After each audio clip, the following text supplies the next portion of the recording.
everyone, we are at the Kelly O'Leary Center at the Cincinnati Children's Hospital today, and I wanted to take the time to introduce a few of the doctors who have devoted so much time and effort to the treatment and diagnosis of autism. How are you, ladies? Good. Great. How about you? Good. I'm great. Thank you very much for asking. So what I wanted to do is just take a minute to let you ladies introduce yourselves and what your current role is here at Cincinnati Children's. Well, hi. I'm so excited to talk to you today. Yes. My name is Jen Smith, and I am a psychologist here within our division of developmental and behavioral pediatrics, where Kelly O'Leary sits. Thank you. Hi, I'm Julia Anixt. I'm a developmental behavioral pediatrician, and I am the medical director of the Kelly O'Leary Center. I'm Kim Kroeger. I am also a psychologist. I direct our early intervention here in the Kelly O'Leary Center in DDBP. Well, thank you guys all so much for being here and for all the work that you've done for the autism-related community, and we really appreciate all the time that you do put into it, because I know that it is a lot. I wanted to take a minute, and I'm going to go ahead and ask you guys all the questions that we have. We get a lot with EmPath and just, within our community. So wanted to see what your thoughts are on these, okay? So I know that to people in this room, this is kind of a question that we hear all the time, but for not everyone, they don't really understand autism spectrum disorder. What is that exactly? Can you give us an answer, Dr. Anixt? Yes, autism spectrum disorder, or we sometimes call it ASD, is a brain-based developmental disability where individuals have difficulty in 3 areas with communication, social interactions, and sometimes have repetitive behaviors or intense interests. And we use the term spectrum just because every individual person with autism has different strengths and different challenges, just like all people do. And so the way that that diagnosis may present in an individual child may be different from one person to another. The signs of autism are present starting at an early age, so we can diagnose it as young as 18 months of age. And it is typically a lifelong condition, but as kids develop and grow and learn new skills, the way their autism looks or impacts them may be different over time. Well, thank you for that. And speaking of what you just said, the earlier the diagnosis, the better. And what we've learned, especially with Jagger in my own experience, is that early intervention and diagnosis is crucial. What are some of the early signs of the autism too with that? Yeah, absolutely. I'm going to let my colleague talk about this. Thank you. So as Dr. Anixt referenced, looking at early social communication, so if we have aberrant or different eye contact that has a different quality or an absent eye contact. Early social communication gestures can also be a good warning sign. So kids often will socially communicate before their words come. They'll do points, they'll reference looking back and forth at items to see if you're following.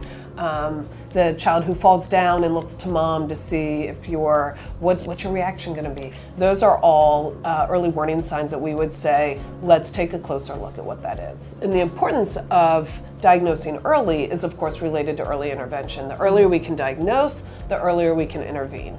And really looking at evening that playing field for young kids with autism. So getting them on that path to learn social communication, how to relate to others, getting those things going. I'm sure as your path has been, right? The difference that opens up once we can get some of that communication running is a huge asset, and the earlier we can do it, the better. I agree. I totally agree. Thank you very much. Autism is not a learning disability, but it does affect learning. How does that happen? Yeah, absolutely. Children with autism do tend to learn differently, and because autism is a communication disorder, if children are taught with a very language-heavy approach, it may be more difficult for them to learn new information.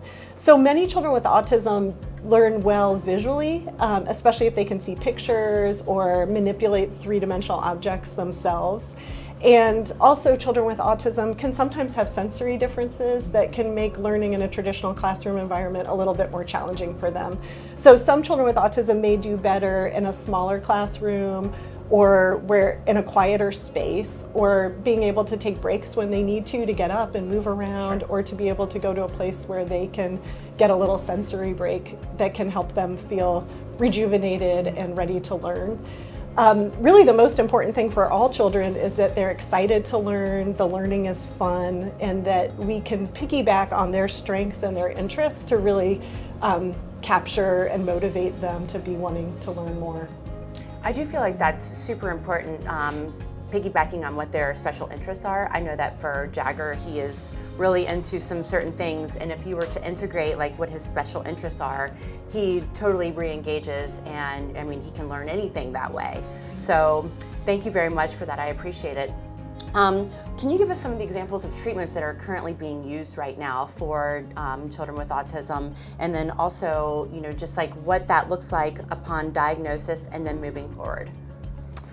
I think that's one of the hardest things that parents face when they receive a diagnosis of their child with autism, because if you were to get on the internet and look up treatments for autism, you will see thousands of different things. Right. And one of the things that's very complicated is that some of those treatments don't have a lot of research support behind them.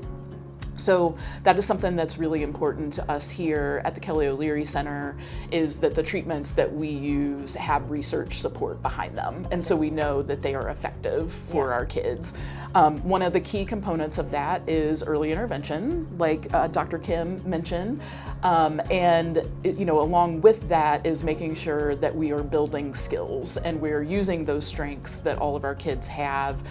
So when you think about building communication skills, that might involve a speech-language pathologist.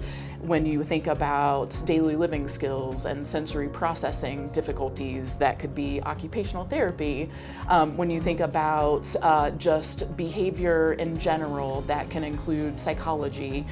So we really have to think about how do we individualize those treatments for all of our kids, and sometimes those treatments change, and the targets change as the kids get older.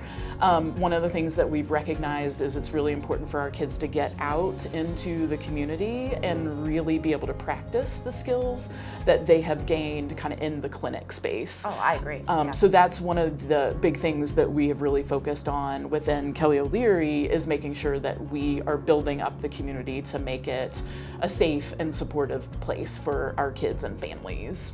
Well, thank you so much, and what a great conversation this has been. I really appreciate you all taking the time to speak with me today, and I want to thank you for all the work that you continue to do, you know, to make autism and the kids that have it, and then with their families, and making it a better thing for everybody. It's fun and it's a challenge all at the same time, and I get to live with it every day, and I just appreciate everything that you've done for us. So thank you very much. And thank you for advocating. Oh my gosh, I love it. Yeah, thank you for helping other families and putting this out there and fundraising and everything else. So thank you. It's my pleasure. It's our pleasure at EmPath, and I just want to say thank you all so much for watching. We're dedicated not only to raising money, but also to bringing awareness to autism, and we hope to see you at Circus Lunar, and thank you for everybody for being here, and let's have a great time.